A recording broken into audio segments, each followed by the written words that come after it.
Shamarra dhufanii jira jirtu hordoftoota waraana biyyoota qabna gaggeessanii nagaa qixxeedhaan Rabbi haa ta'u. Har'ammoo Qacarlee alaabaa ABO jechuudha. Bifa kanaan kan mudhiitti hidhatanii isinitti argisiisaa nafaana taasisanii jedha. Daraa akka yuutuubii kiyya laayik sheer gochuu hin dagatinaa. Warri viidiyoo kiyya ilaaltan immoo viidiyoo kiyya akka xumuraatti na ilaalaa. Yuutuubiin kiyya hoggaan isaa waan ga'eef sa'aatiin isaa kana jala naqamne jechuudha. Sa'aatiin naaf hin guunne adaraa keetiin ijoollee Oromoo naaf daawwadhaa isiniin jedha. Na waliin ta'a. Akkuma argitan kana kana akkamitti akka jirtudha. Bifa kanaan ganaadha. Kun kan mudhiitti jechuudha. Ganaa asirratti hidhama. Wanni hundi dirame jechuudha. Caalleen hin dabalame. Kan mudhiitti jechuudha. Akkamitti akka jiran isinitti agarsiisa. Na waliin ta'a.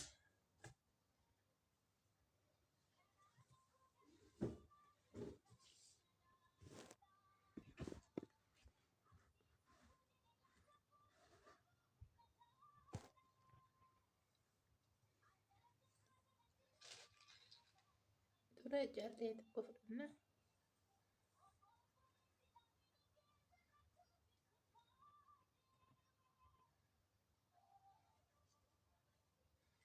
Bifa kanaa irratti guduufna jechuudha.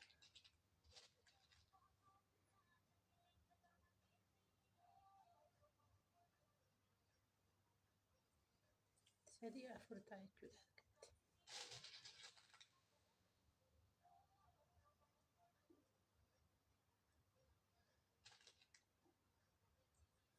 Afurii.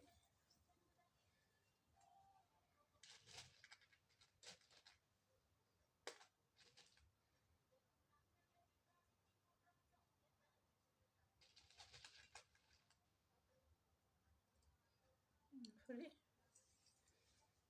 Afur akkana ta'a.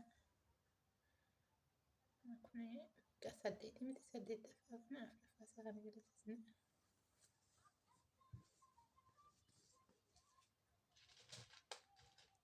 kan dura afurii miti amma immoo sadii fudhanna jechuudha.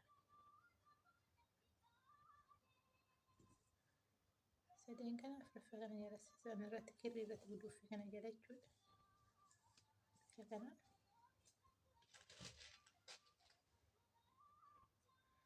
Amma immoo callee afura fudhadhaa.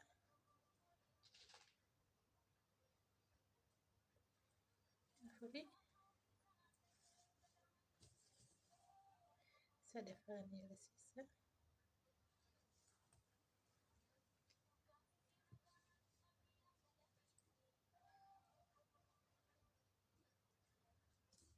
Kana.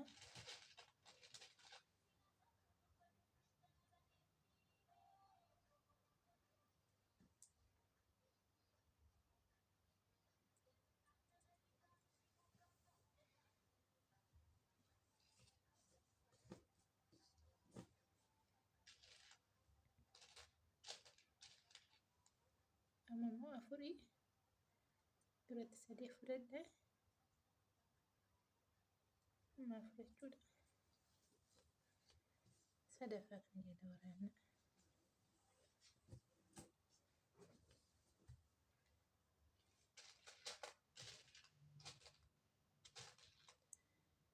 Amma immoo sadii.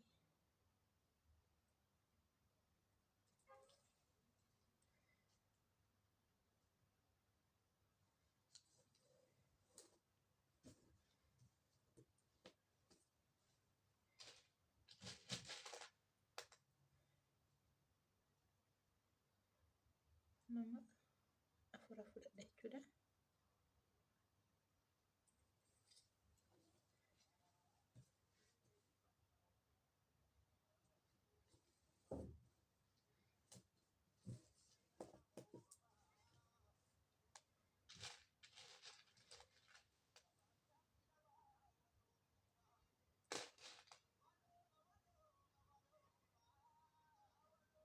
Sadii.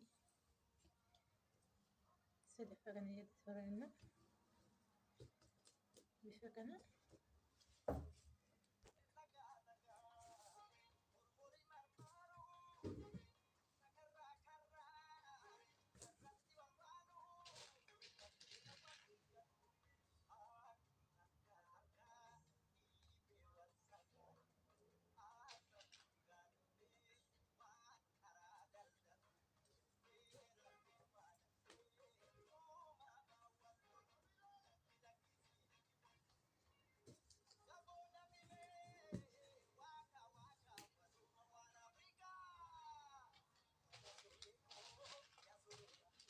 haala kanaan kan itti muffa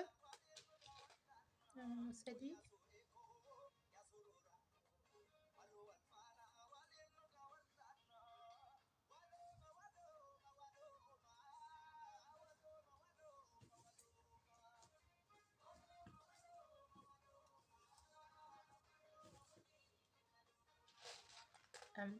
magariisa fudhata.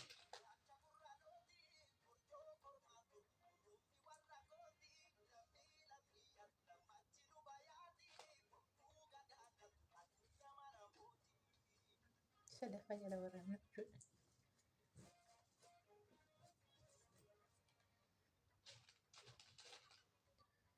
Amma diimaa lama fudhanna, sadi fudhanna. Isa kana jala bifa kana ammallee margoo diimaa afur fudhanna. Diimaa fudhachuudha akkatti.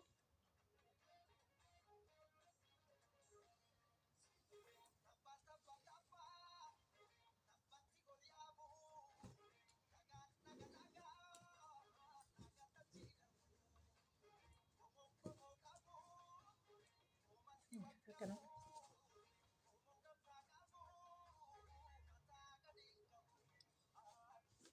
jabeessuudhaan akka beekatti harkisne ammoo magariisa sadi fudhanna. Bifa kana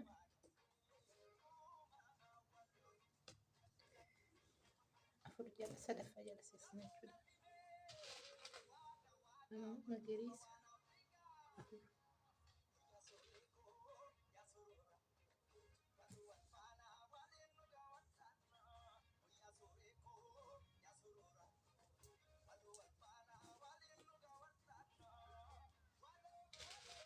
amma sadi fudhanna jechuudha magariisa.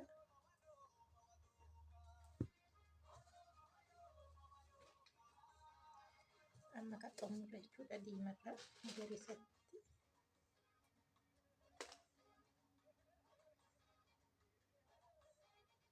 Magariisa afuri.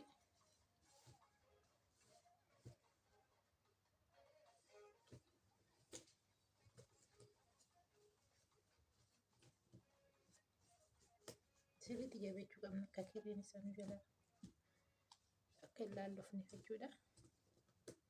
Akkatti harkisne seera nu jabaata. Magariisa sadi.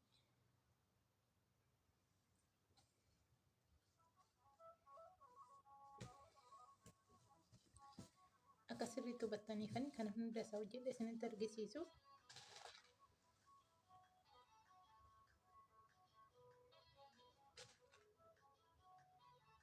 Afuri.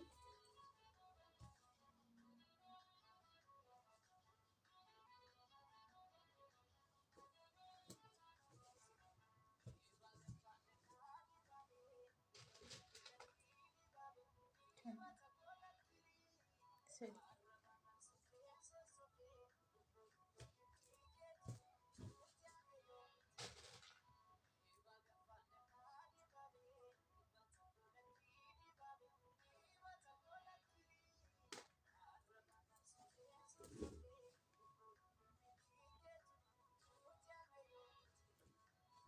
Kana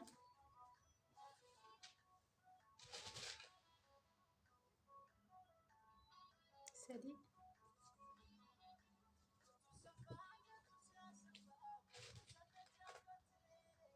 Amma immoo afuraffaadha.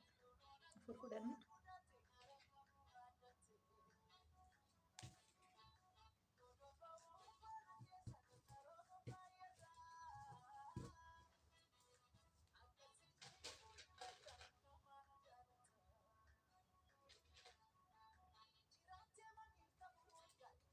Yaada kana sadi fudhanna. Amma immoo diimaa finna jechuudha. Diimaa afur.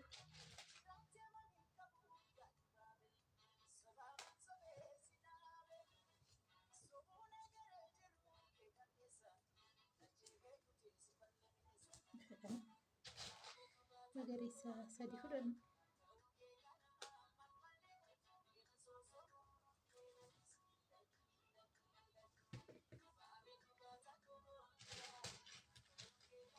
magariisa afur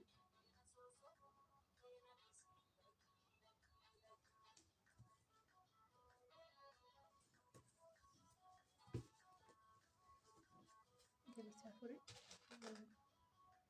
diimaa sadi fudhadha.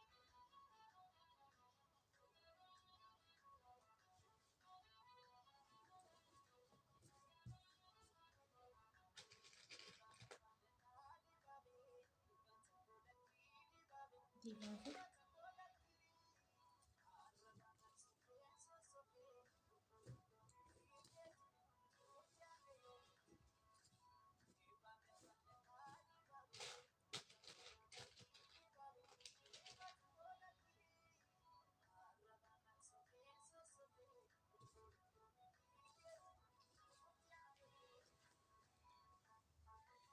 maqaa xumurree magariisa xumurree jechuudha. Deebisnee diimaa jalqabne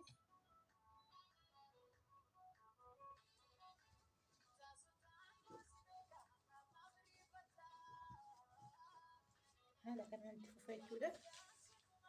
Akkuma argitan kana akka diizaayinii kana argitanii magariisni kun isa kana diimaan kun immoo isa kana.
Tema muka magariisa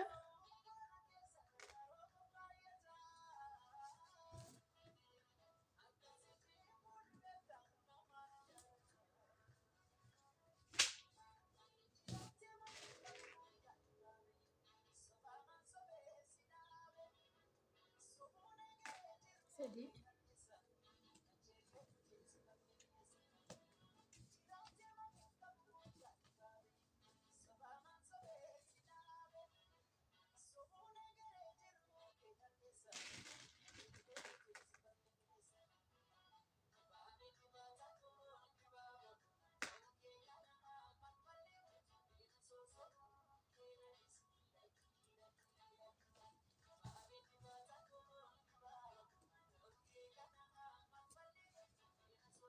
kanarraa asirratti xumurree jirra.